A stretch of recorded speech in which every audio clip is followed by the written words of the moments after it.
Wow, what a the number of people showing up. That's really wonderful.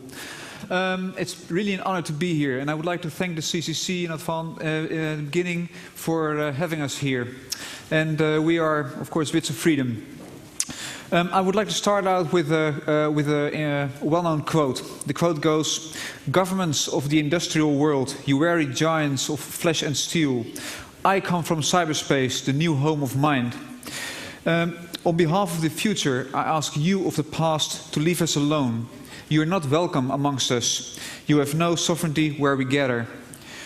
It's a quote from the Declaration of Independence of Cyberspace.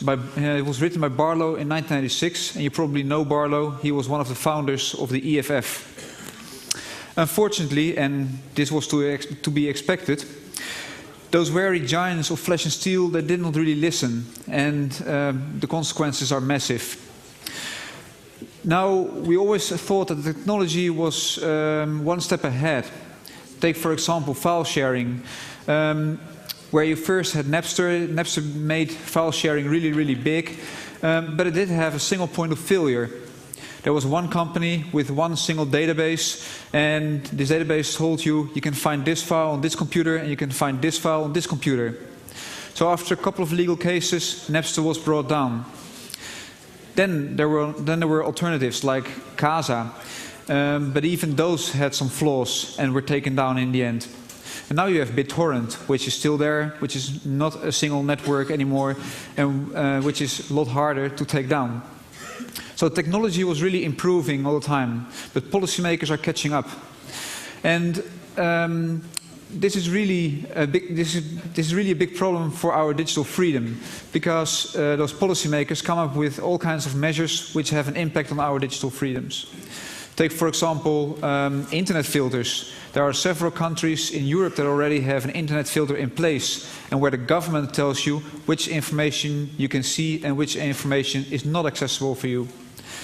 In countries outside of Europe, governments have taken this even a step further. Some countries don't really have an internet anymore, and it's more like an intranet. And policymakers also think of the current times as being the dark ages. They think that the law enforcement agencies are no longer able to catch criminals. But the opposite is true. You know this, I know this, because we cannot do anything anymore today without leaving traces. We've never left so many traces in our in whatever we do in our daily lives. So all these measures from the government, all these laws, all these policies, they have a huge impact on our digital freedoms. So the battleground is shifting. It's not only technology anymore, but it's also policy. And that's why the political activism also needs to change. There needs to be a lot more political activism. And thankfully, this has been changing in the past few years. We all know the big protests of ACTA, with hundreds of thousands of people out on the streets protesting against this treaty and trying to defend their digital freedoms. But we need a lot more of such political movements. We need a lot more political activism. So what we want to do today here is try to name a few of the elements which make political activism a success.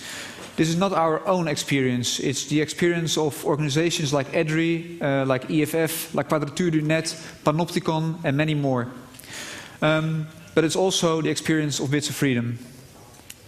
So, let me first second what Reo said. I think that it's an honor to be here, and it's not only an honor because it's such a good atmosphere, but it's an honor because of you, because of the people which, in my opinion, will shape the future of technology, and with the future of technology will shape the future of the information society we live in. And that's why I think it's so important that we talk about this topic today.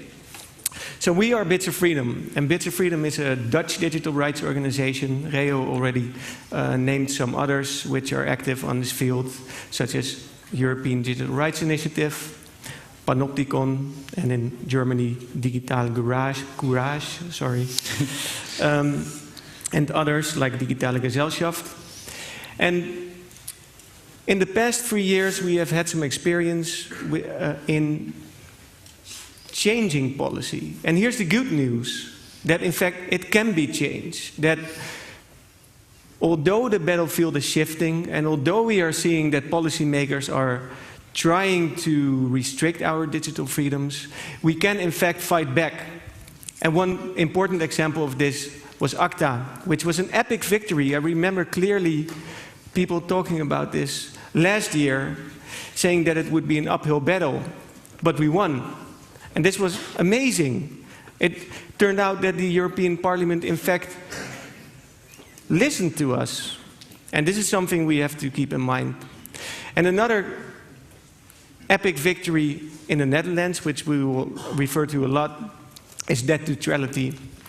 The Netherlands is the first country in Europe and the second country in the world which actually has net neutrality enshrined in law, and we will talk a bit about how this works. So let me first tell you a bit about Bits of Freedom, and then we'll get to the points. So Bits of Freedom is 6 people, basically, 6 FTE, 6 full-time employees, and approximately 300 volunteers who, one way or another, help us with our work. We act on a Dutch level, so national level, and on a European level, together with other organizations.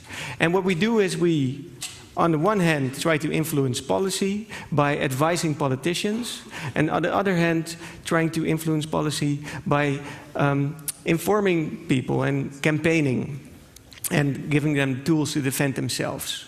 And what we're going to talk about today is the campaigning policy part. Reo will start off with the first of the 5 points which we think are important if you want to kickstart your own movement for whatever reason you feel or are passionate about. But before I start with these 6 points, I think we've identified. Sorry. Before I start with those 6 points, I would like to say first that there is no a magic silver bullet. There's no one way to do this. The experiences we are talking about today, these are our experiences and the experiences of organizations like ours. But there are probably many other ways to do this, so this is not the way to do it. And also, I think that most of the key elements we will be naming, they will sound very obvious to you, and this is true because they are logical. But the thing is, we tend to forget those when we're in the heat of the fight. But let me start with the first one, and that would be you need to have a clear goal. Without a clear goal, you will have there's not such a big chance on success. Let me illustrate this point by giving you 2 examples. The first example would be of Gina Crossley. She's a mother and she writes a lot on her blog, which is named feministbreeder.com. And she posts a lot of images, she posts a lot of photos of her breastfeeding her kids. And she posts those to her website, but also to Facebook. On one of those photos, you can see her breastfeeding her 1-year-old, and the 1-year-old has a piece of bacon in her hand. This photo is being banned on Facebook. I don't know why, and if you know, please tell me afterwards, because I'm really curious, but I don't really understand. So Facebook took down the photo and disabled her account. She could no longer log in. After a few protests, the account was enabled again, and the photo was only put back online after 3 weeks. Meanwhile, another photo of her breastfeeding a kid was taken down. And of course, Facebook does have a legitimate interest, and of course, Facebook has. They should be able to tell what is going on the network, on their own network, of course. But on the other hand, Facebook is becoming this important that it's becoming a platform for public debate. And if you start taking away images, then this will have obviously an impact on freedom of speech.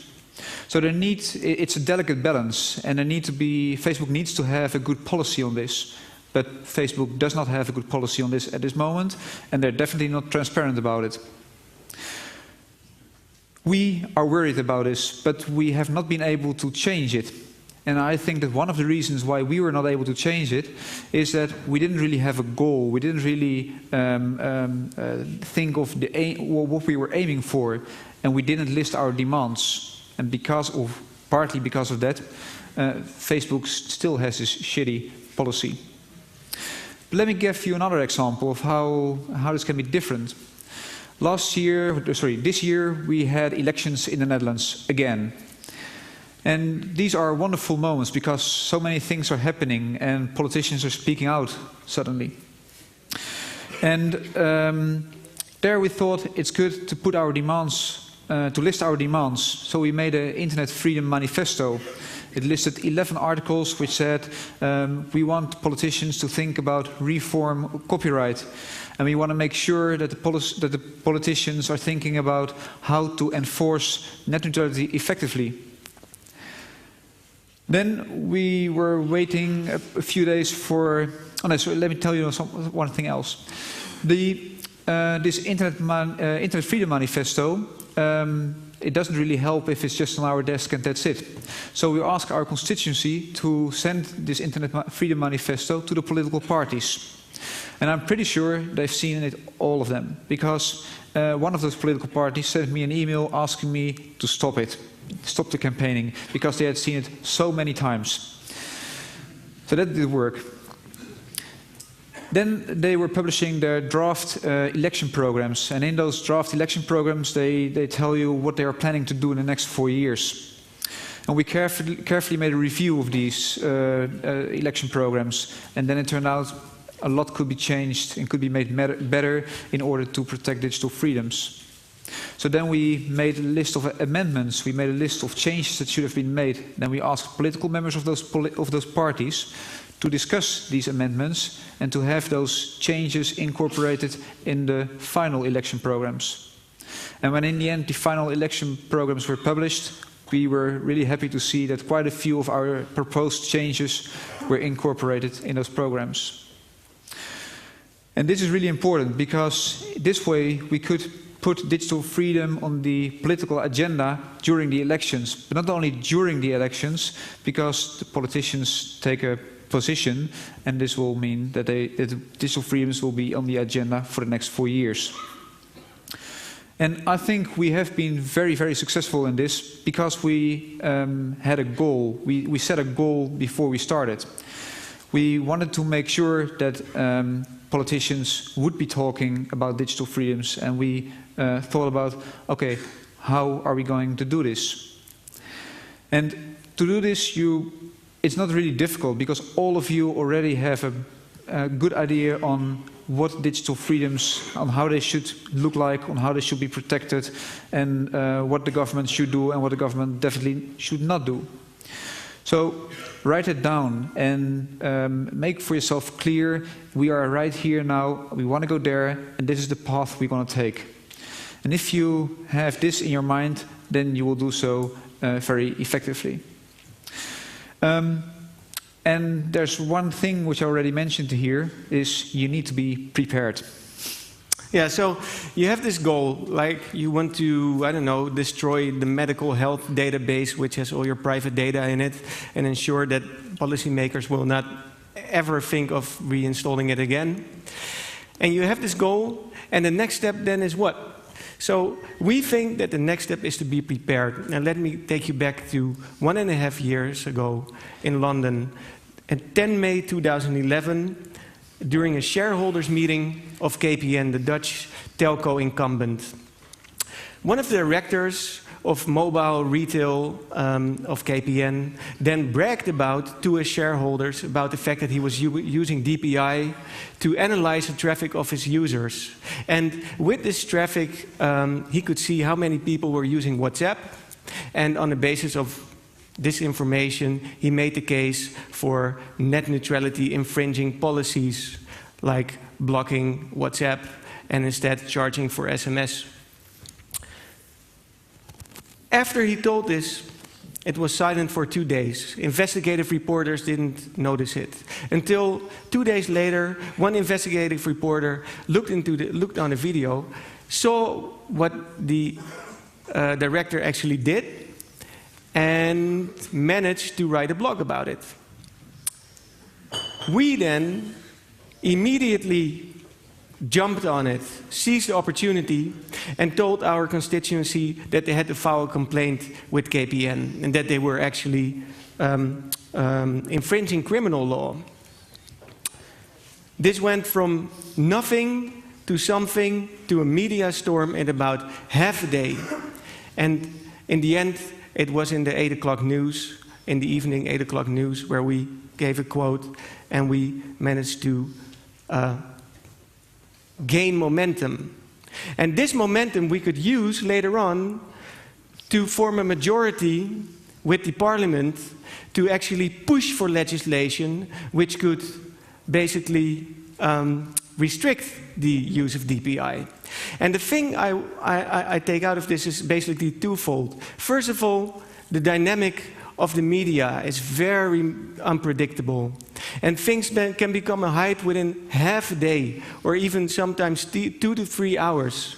And if you operate in this environment, you need to be prepared for this. And that's the second thing is, we were basically not working on an instinct, doing ad hoc stuff. This was something we were working on for 2 years already.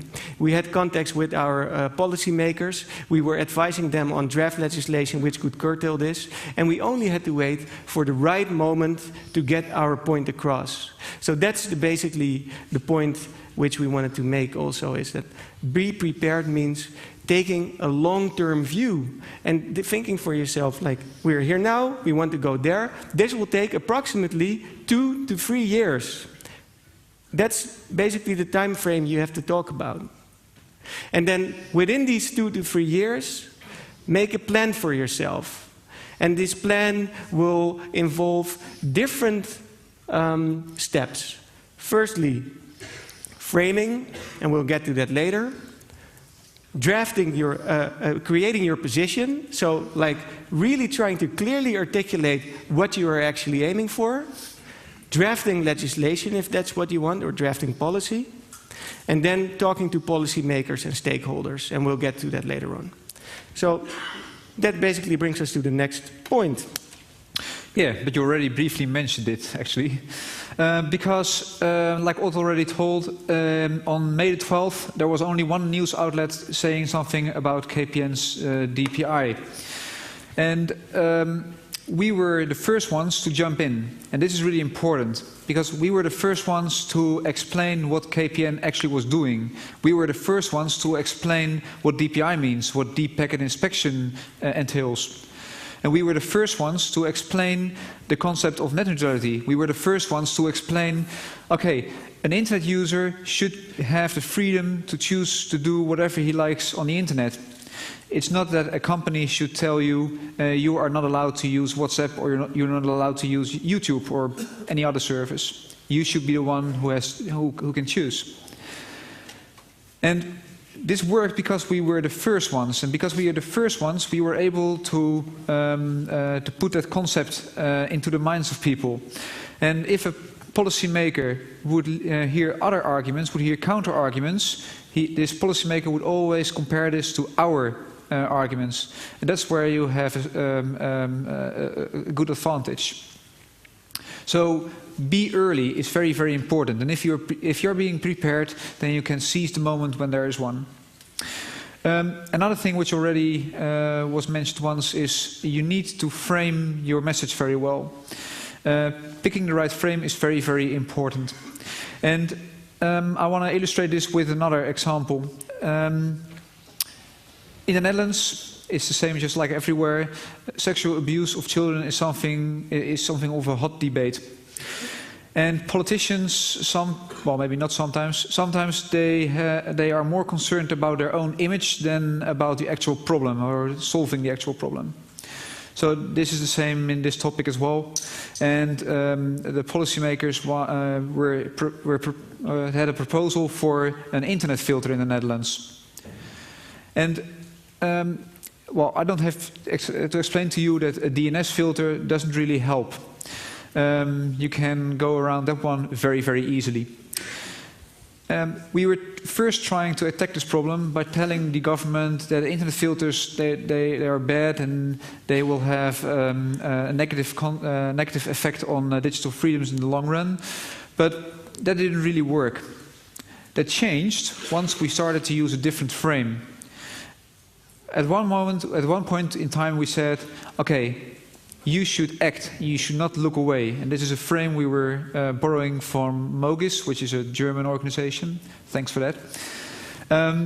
And by using this frame, we were able to change the debate completely. We were able to tell, okay, the real problem is the distribution and the production of images of sexual abuse of children. And if you want to solve this problem, you should not hide those images, but you should prosecute the perpetrators and you should identify the victims. And once we were telling this story, the debate was fairly quickly done. We were winning. The proposal for an internet filter is off the table, and since then it hasn't been back. So it's really, really important to pick the right frame. It's really important to think about how you bring your message. And picking the right frame is very, very difficult. We are struggling with it, well, maybe not on a daily basis, but very frequently.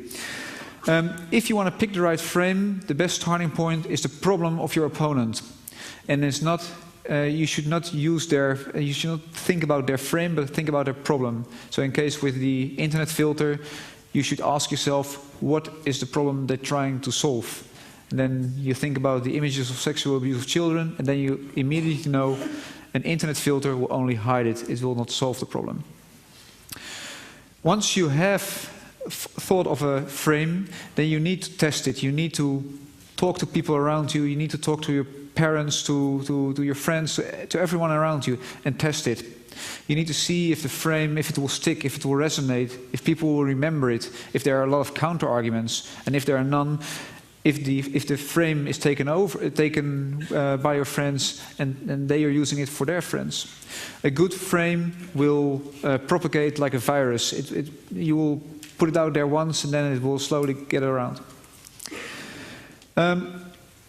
And it's also important to not think of the frame doesn't really need to touch the fundamental issues. You should use something which people can identify with. That's a lot more important. So a frame is really, really important. Maybe it's even the most important thing we are doing, because if you pick the right frame, the rest will go by itself. So, and then there are two more points to mention. So let me get to the last 2 points, which probably are also self-obvious, but we need to emphasize them at any rate. So, first one is be understanding. If you want to get your point across, you'll have to know what the legitimate interests of the other party actually are. And I thought that this was actually the most interesting aspect of the process of drafting legislation for net neutrality, because we were forced to think about whether there would be certain legitimate exceptions to the rule that traffic should not be hindered, slowed down, throttled, etc. And I clearly remember a talk about net neutrality 2 to 3 years ago at this Congress, where people were quite critical about the question whether all traffic should be treated equally, and quite rightly so, because not all traffic should be treated equally.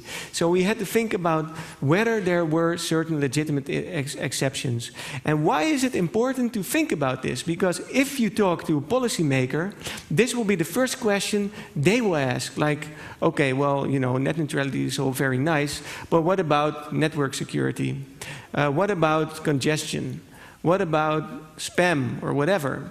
And how do you deal with these issues? And if you have an answer ready and are able to, in fact, come up with constructive proposals to address those concerns, your story will be much more likely to be adopted by the other party. And the way we did this, and I think that this is very generally applicable, is first of all, talk to your opponent.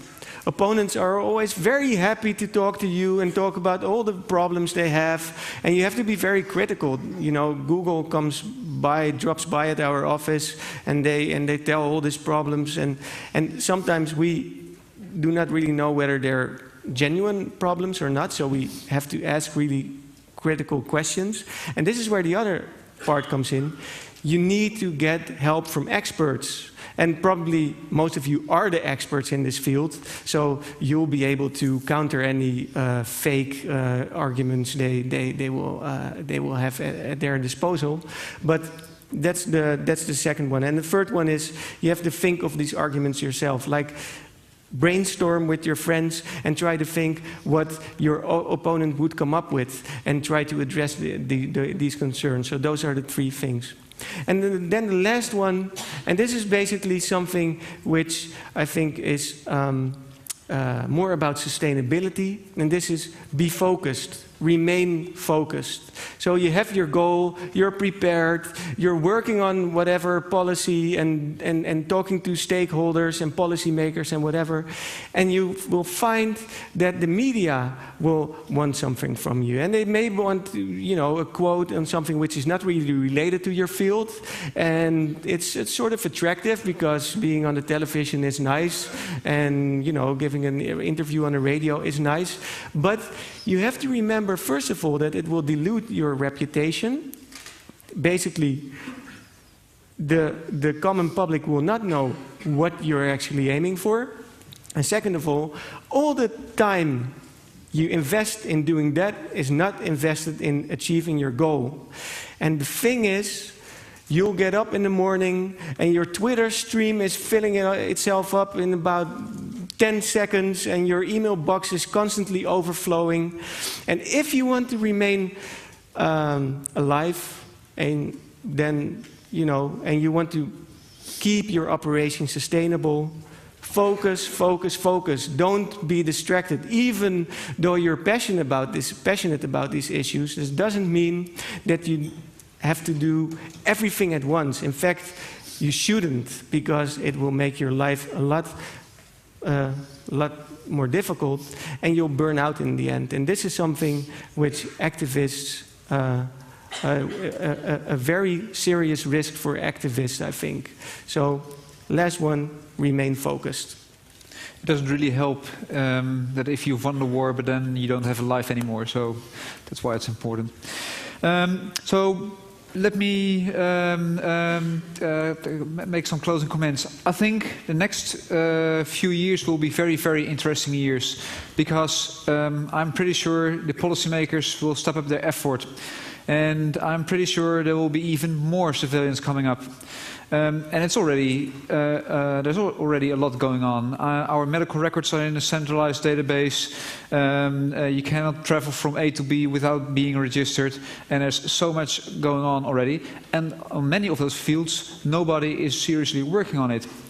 And this is really a big problem. And we would like you to, we would like to ask you to. Well, for the issues that are important to you, for the issues you are passionate about, to start a movement, and we will be helping you with it if it's needed. We want to give you advice in how you should do that. But for the issues you are passionate about, start a movement. And if you're not able to start a movement, please be sure to contribute to one. There are many organizations, I already mentioned a few, like Panopticon, like EDRI, EFF, the Digitale Gesellschaft, and of course Bits of Freedom. So please start a movement or help the others. Thanks.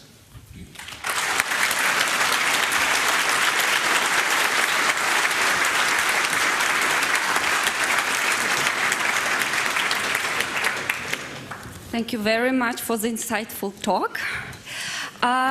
The speakers will now take the questions, if any. Yeah, please. Okay, you will be next. Thank you very much. It's more a statement than a question, because I'm exactly one of those politicians you speak of, and I please you stay a few minutes after this and let us exchange contacts, because I'm here to get all those information and all those contacts to bring your ideas into the political process. Thank you very much. Thank you.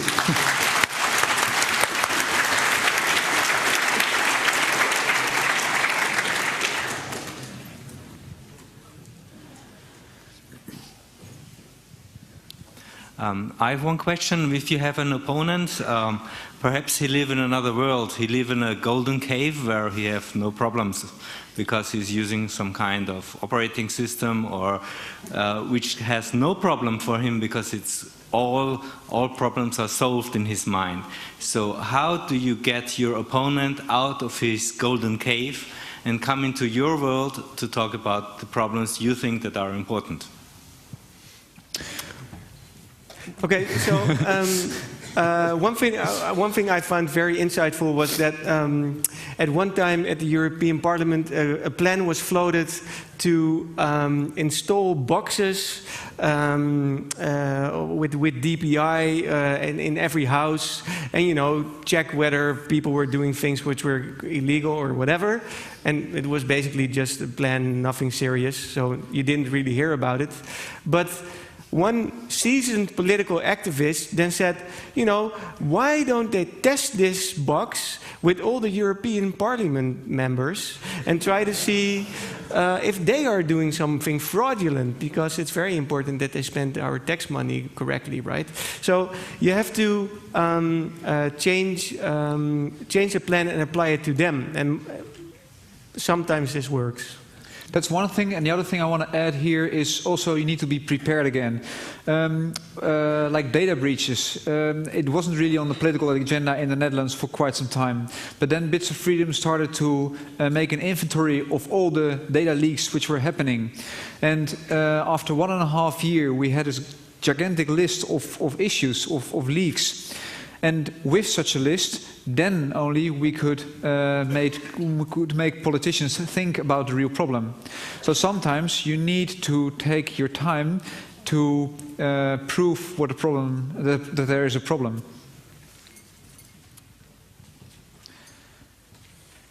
Other questions? Hello. You speak as though there's only two agencies involved in this, which is the politicians and the activists lobbying against them. But it seems to me the final problem you're going to have is the people. If a politician, say, is malicious in some sense, they can spread scare stories, and it's who the people vote for at the end of the day that's really going to decide the future shape of the law. Yet we seem to have a problem that the majority of the people don't have any understanding still of net issues, nor interest in it. If they see something that's shiny, they'll sign up to it. They don't care if there's any issues with it.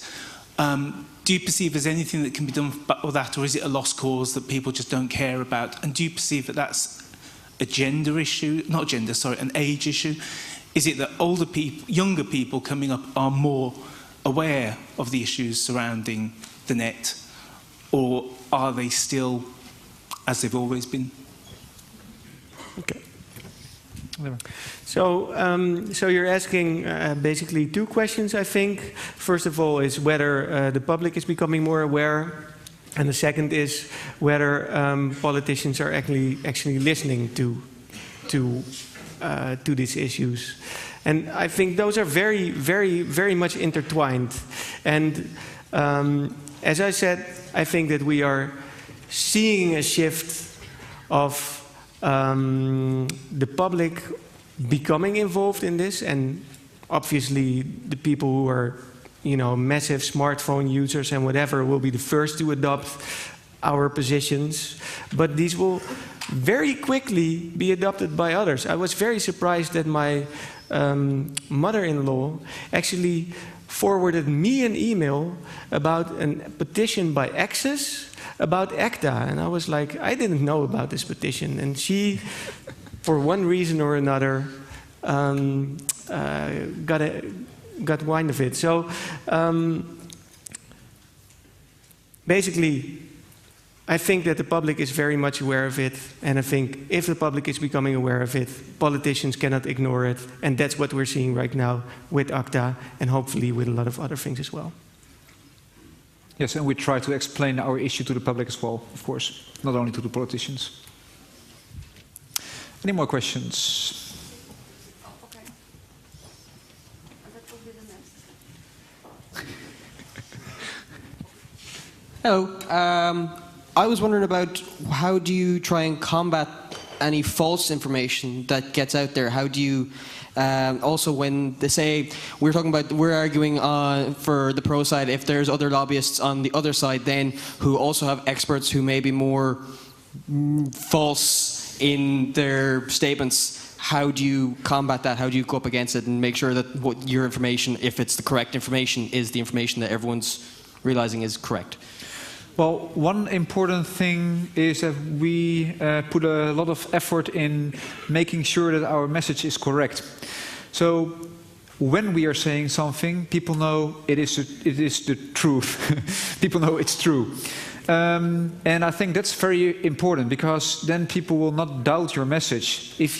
So what we do actually is really, we put a lot of time in talking to experts, making sure we understand technology, we understand the legal aspects to something, really understand the problem, and then we say something which we are 100% sure it's true.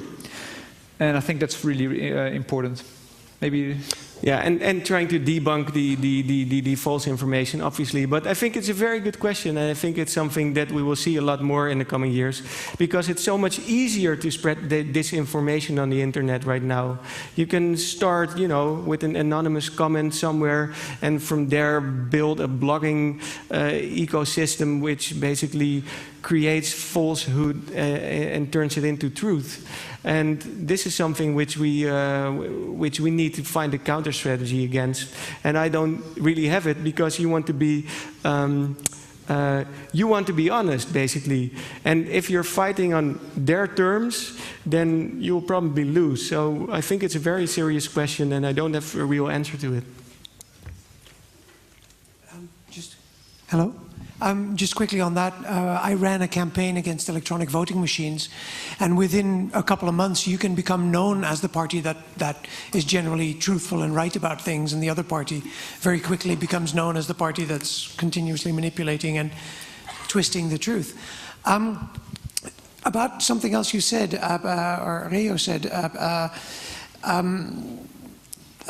there's this dichotomy between planning where you are and where you want to go. As you said it, you are at A, you want to be at B, and being prepared and sort of going with the flow if things start happening, which I think there's going to be much more of the latter than of the former. And I think a lot of activism is over-focusing on the present, is over-focusing on what is already sort of a result of a chaotic shifting of states, as thinking of it as a set state that we need to move away from. It's much more, news is much more chaotic. The 24-hour news cycle is very chaotic, and the present state is much less fixed than people think. I think if you dare to dream, if you dare to step out of the present, and if you just set down what you would like to see as a law or as a policy, I think there needs to be a lot more of that, a lot more dreaming, even if it's 5 years into the future, because the present situation is so the word is overused, but so unsustainable that large changes are going to happen anyway, and you might as well think 2 years into the future instead of trying to move this status quo that's not going to hold anyway. Yeah. I think that 2 years is even very sort of pessimistic. If you want to have something which is really sustainable, then you'll have to think 3 to 5 years ahead, and you shouldn't get involved too much in the media cycle, which is really frantically going rapidly berserk currently. Although you cannot live without it, that's the problem. I mean, if you want to create momentum and gain awareness about your issues, you will undoubtedly have to sometimes step into the media hype and also, you know, perform your role. But you'll have to be very clear to what you're aiming for and keep the long term in mind. And I think that it's not only like in 5 years, but maybe it's also thinking about what we want to have in 25 years. So more being a visionary instead of just trying to influence the law and take into account that it's taking 5 years. So think about the 5-year plan, but also think about the 25-year plan.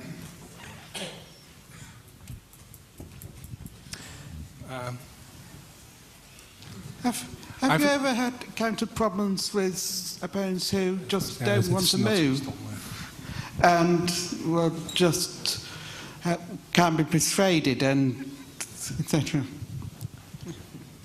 Could you repeat the question? Yes. Have you ever encountered problems with the parents to your position which simply cannot be persuaded because there isn't a way which is acceptable to both you and them? Right. Okay, so the question is, do you sometimes have opponents which actually cannot be persuaded because, you know, they are not open to your viewpoints at any rate? Yeah, definitely.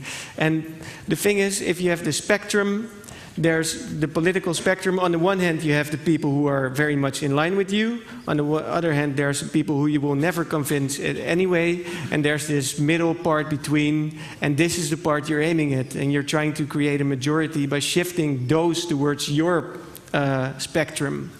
And the others you can safely ignore because they will not be convinced.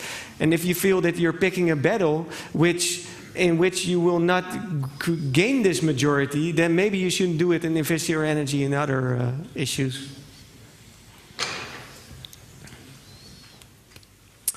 There are some questions, but in the back. Okay, sorry. It strikes me that you focus so much on telling the real story and finding out the real truth and double checking that it's really right. I have an academic background, as you may know. And I talk to politicians and activists, and they say, no, in politics, it's all about perceptions. So you have to focus on the story that works best and not necessarily on the truth. Well, you already told your position, but what's the answer if they say focus on perception and tell the story that works best? Okay, I think if you are doing this for the long term, then you need to focus on the truth, because otherwise you will be identified as a manipulator and someone who is not to be trusted, as Rob rightly pointed out. But there are different ways of telling the truth, and I think this is where our point of framing is really important, because you can either say, you know, DNS blocking is not effective because it can be very easily circumvented, or you can say DNS blocking is not effective to address the abuse of sexual abuse of children because you know, the perpetrators are not being jailed. And the challenge is to look for a story which is true but also resonates. Hello. One guy asked about how you cope with irrelevant informations, but I wanted to know, how do you deal with just irrelevant problematics or, you know, bogus problems? Most often, policymakers just expose one part of the problems we may encounter and just offer the right tool to solve it, but the real goal is to set the tool. It's not the problem. And you said at the point that it's a good way to gain some weight, to give better answers to problems that are exposed. But most often, the real problem is what's exposed. It's not relevant. So it's like, I'm very happy you had a victory with child abuse, but most of the time when we do hear about child abuse, it's to hear about internet filtering or something. It's not really about the kids, it's about control. There are so many other fields to help children in sports clubs or anything. How do you reveal that trick? I think it's a good question, by the way. I think what we do also a lot is trying to find the truth. So we're trying to determine what is actually behind a proposal. And by doing so, this will help you pick the right frame, for example. So it's important on many levels. It's not only important for telling the story, but it's also important to know what is really going on. And we are doing quite some research in looking in. Okay, this is the proposal, but what went on before there was this proposal? So what is going on actually? Easy to get in a thanks. It's easy to get in a debate, but it's quite difficult to shift a debate. And I think that most of the time that's the way to go. No, that is difficult, of course, and but that I think we already mentioned a few times now is that it all boils down to one thing: picking the right frame. So you have this problem, you need to find out what's it all about, and then you need to rethink about it and start thinking about, okay, this is the problem. But how are we going to bring this? How are we going to explain this issue? Yeah, and that's a different one. Maybe I can add to this. In communications theory, I understand that there's a way of using the frame of your opponent to your own advantage. So if your opponent says, for example, in privacy, corporations often say something like, you know, for us, all these rules make it very complicated to do our business. Then you try to identify the underlying value of this frame, and the underlying value of this frame is basically, for us, legality and knowing what we're up to is very important. That's the frame. Then you take the counter frame of that frame, the counter value of that frame, and you say, well, you know, for consumers, trust is also very important. This is so you need to be able to know what you're up to, but consumers need to be able to know what they're up to as well. You know, you use their frame, pick the underlying value, use it to your own advantage, and then reframe it and use their argument to your advantage. It's a very theoretical, but you know, take 15 minutes to do this exercise, and it will allow you to do some like communication jiu-jitsu or whatever. Yeah. Thanks. We have a question from the internets. So some people are having difficulty understanding how an individual could benefit directly from being an activist. Essentially, what might motivate someone not specifically interested in the common good? The nice thing about our work is that we are working on problems which have an effect on myself right away. So if you look at net neutrality, for example, winning this battle makes it that I have different that the companies are selling me a different kind of phone. They are no longer telling me, okay, if you want to go to YouTube, you need to pay some extra money for this. So most of the, or for many of the topics we are working on, there is a direct relationship between what I'm trying to fix and my own environment. So for some of the topics, of course, this line is a bit thinner, I think. But for many of the topics, there's a direct relationship, and that makes it, yeah, very easy somewhere and very cool to do this. Thought it might be easier to just come to the mic. My question involves the 5 and 25-year plan that you guys were talking about earlier. Simply because it seems like a lot of our recent victories, especially like things like ACTA, were actually more like 5-month plans, and they all came together in one big flash. So what do you guys do to manage something that rises and falls as quickly as internet culture does? So, in addition to what we spoke earlier about, the fact that internet can be easily used to turn falsehoods into truths, there's another dynamic which we are currently discovering, which makes activism much more difficult, and this is the fact that that unwanted policy or trying to change policy it's becoming so much more like a flash in the pan kind of a dynamic. You know, you have these swarms going on to something, picking it and picking the carcass empty and then going away. And this is one way to do activism, but it's the question whether it's sustainable in the long run. So I think this is something where we as organizations, sort of the leaders of the movement for internet freedom, need to be very aware of whether we're not depleting a resource and depleting the trust of politicians in, say, in civil society and internet nerd citizenship, whatever. So it's something we are very much thinking about, how to do the next ACTA without using up the trust we are gradually building with politicians. Yeah, very legitimate question. Good. I have a question. Just a short one. How do you finance your activities? Very good question. So we're financed via three types of income. First of all, individual donations. Those are somewhat less than 1/3 of our budget. Foundations, those are a bit more than 1/3 of our budget.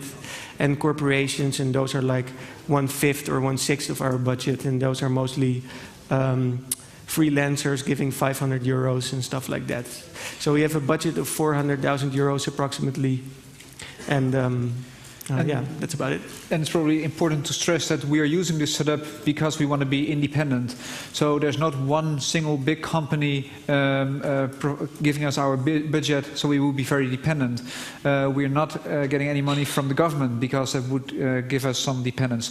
We have this three-way structure because that makes us independent.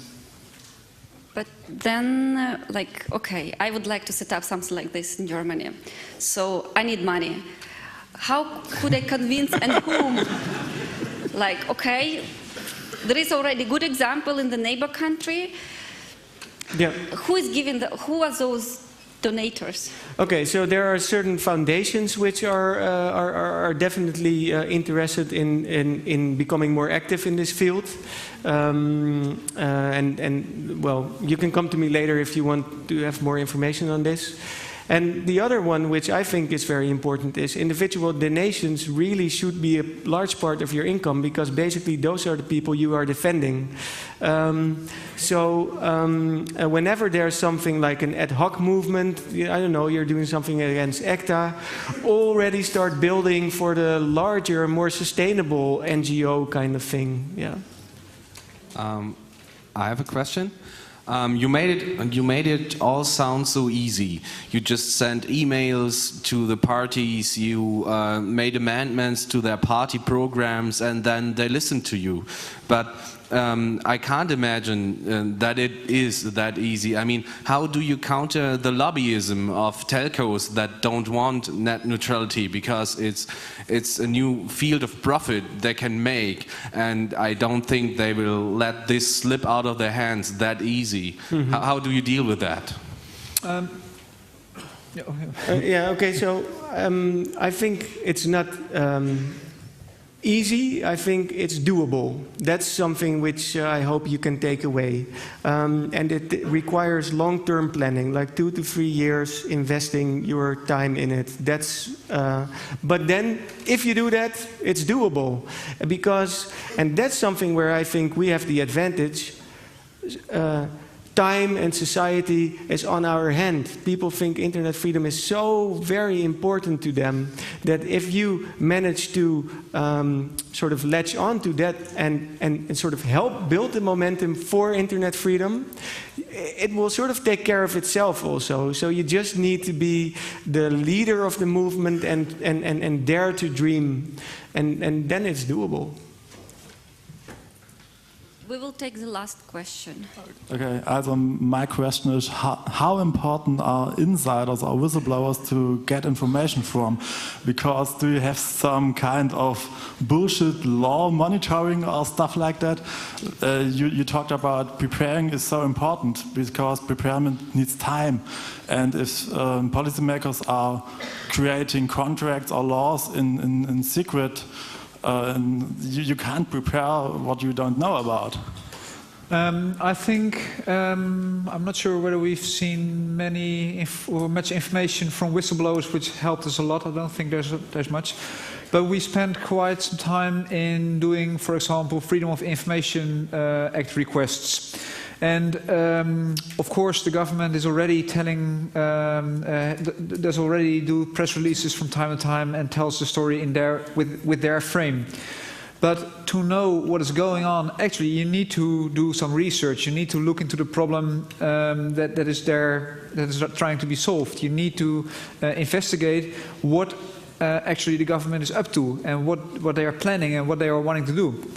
And this also takes a long-term planning because doing Freedom of Information Act requests before you get the answer, it takes a long time.